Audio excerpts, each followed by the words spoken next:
Your hands are shaking. Your heart is pounding. 20 people are looking at you, and you haven't said a word yet. You tell yourself, it's just nerves. You tell yourself, everyone feels this way before a presentation. But the real answer is far stranger, and it has almost nothing to do with the presentation at all. What you're feeling right now is not modern. It's not about your slides, your job, or the meeting you're about to walk into. It's a system that is tens of thousands of years old, and it is doing exactly what it was built to do.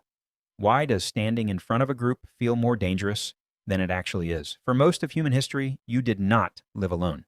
You lived in a small band, maybe 30 or 50 people, and that band was your entire world. There was no calling a different tribe if this one rejected you. There was no starting over somewhere else. If your group turned against you, you didn't just lose friends. You lost food, protection, and warmth at night. You lost your odds of surviving the next season. Being cast out wasn't a social inconvenience. It was very often a death sentence. Your brain remembers this, even though you don't. The psychologist Mark Leary spent years studying why humans care so intensely about what others think of them. He proposed something called sociometer theory. The idea is simple, but it explains almost everything about the fear you feel before you speak. Your self-esteem, Leary argued, isn't really a measure of how you feel about yourself. It's a gauge, a social gauge, constantly monitoring one question. Am I still valued by the group around me? When that gauge drops even a little, your body reacts as if something essential is under threat, not because being disliked will actually kill you today, but because for most of the time your species has existed, it might have. So when you stand up in front of a room, your ancient alarm system doesn't see a meeting. It doesn't see coworkers or classmates or a wedding crowd waiting for a toast. It sees a room full of eyes. And eyes on you, unmoving, evaluating, are exactly what a predator's eyes once looked like. Here's a question worth sitting with. What if your fear of public speaking was never really about speaking at all? Researchers have measured this alarm system directly. In the 1990s, a team led by Clemens Kirschbaum developed something now used in labs around the world called the Trier Social Stress Test. The setup is deceptively simple. A participant is asked to give a short speech in front of a panel of strangers who don't smile, don't nod, and don't react. No warmth, no feedback, just watching. The results were consistent and dramatic. Cortisol levels spiked, heart rates climbed. People who could calmly discuss difficult topics in private became flooded with stress hormones the moment they were watched and evaluated by unresponsive faces. It wasn't the speaking that triggered the spike. It was the blank stares. It was being observed without knowing whether you were accepted or rejected. Your amygdala, the small almond-shaped structure buried deep in your brain, cannot tell the difference between a panel of silent judges and a predator crouched in the grass. Both trigger the same ancient response. Blood rushes to your muscles, your thinking slows, your voice tightens.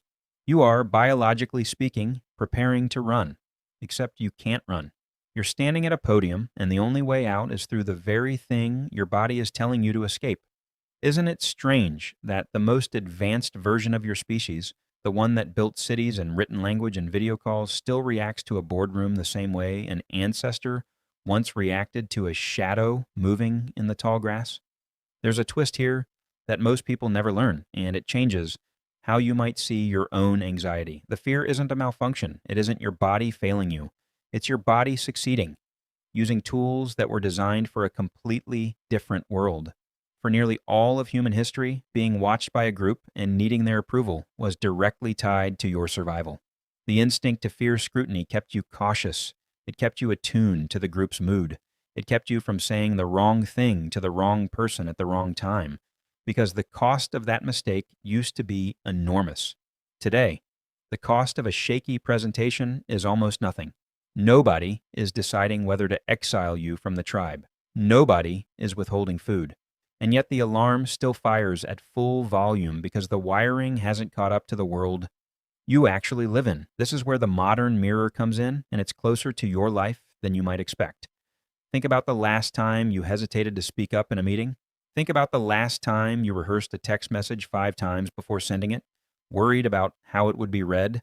Think about scrolling past a comment section, deciding not to post your opinion, not because you didn't have one, but because some quiet part of you flinched at the thought of being judged by strangers you will never meet.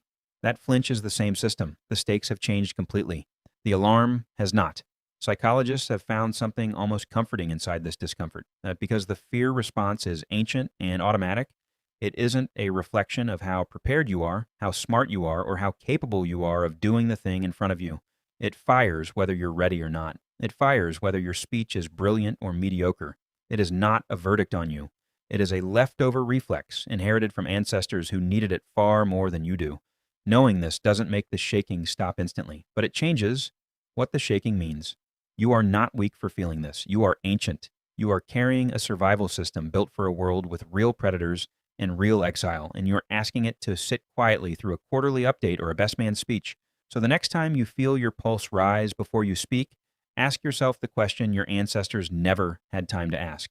Is this actually dangerous, or does it just feel that way because for most of human history it was?